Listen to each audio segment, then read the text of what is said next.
Donc l'obésité est maintenant reconnue comme une maladie qui a progressé depuis près de 30 ans maintenant. En France, c'est 15% de la population, 7 millions de personnes. Et même dans les formes les plus extrêmes, en fait, l'obésité a été multipliée par 3 ou 4 en l'espace de 10 ans. Et donc ces conséquences sont nombreuses, à la fois cardiovasculaires, métaboliques, diabète, maladie des lipides, maladie du foie, articulaire, avec également des retentissements psychosociaux. L'obésité, c'est une augmentation de la masse grasse. Pendant des années, on a cru que le tissu graisseux, c'était un tissu inerte qui se remplissait de graisse.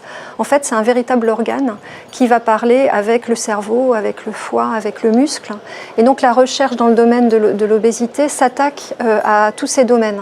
À la fois la biologie du cerveau, la biologie du tissu graisseux, la biologie du foie, la biologie du muscle, et surtout les dialogues, en fait, entre ces différents organes. Donc la particularité de l'obésité, c'est d'impliquer beaucoup de domaines, les sciences humaines et sociales, l'environnement dans lequel on vit, ce qu'on mange, ce qu'on dépense, est-ce qu'on est soumis à certains types de pollution, même notre lieu de vie, et également des dimensions beaucoup plus biologiques fondamentales sur le fonctionnement du tissu graisseux, du muscle, du cerveau et comment ces organes dialoguent entre eux. Puis il y a des organes un peu d'interface, par exemple l'intestin, avec la flore intestinale, qui fait le lien entre l'environnement et notre biologie.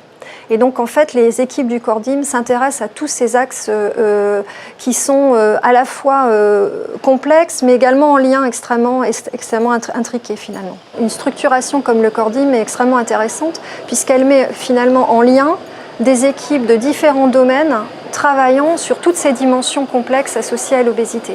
Donc parmi les nouvelles pistes de recherche, on peut citer par exemple la flore intestinale qui est véritablement composée de milliers de bactéries et qui est un organe finalement d'interface entre notre environnement, notre mode de vie et notre biologie.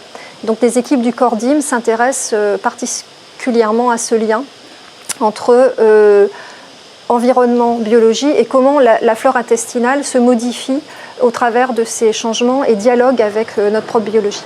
Donc des équipes aux États-Unis ont montré qu'on pouvait transférer de la flore d'un animal obèse à un animal non obèse qui n'a plus de flore intestinale.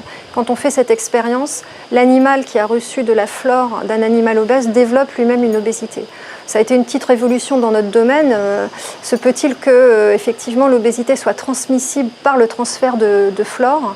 C'est vraiment une question qui est posée.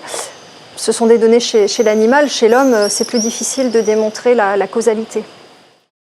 Le CORDIM apporte pas mal de soutien à différentes actions, à la fois des soutiens à des jeunes chercheurs, des postdoctorants qui après leur thèse vont travailler sur des projets spécifiques dans le cadre des thèmes du CORDIM, des étudiants en thèse, mais également des soutiens à certains matériels pour par exemple des plateformes technologiques qui fédèrent en fait différentes actions, également des soutiens à différents congrès par exemple dans le domaine, et il y en a eu plusieurs, il y a environ 35 actions qui ont été finalement promues par le CORDIM autour de l'axe obésité ces 5-6 dernières années.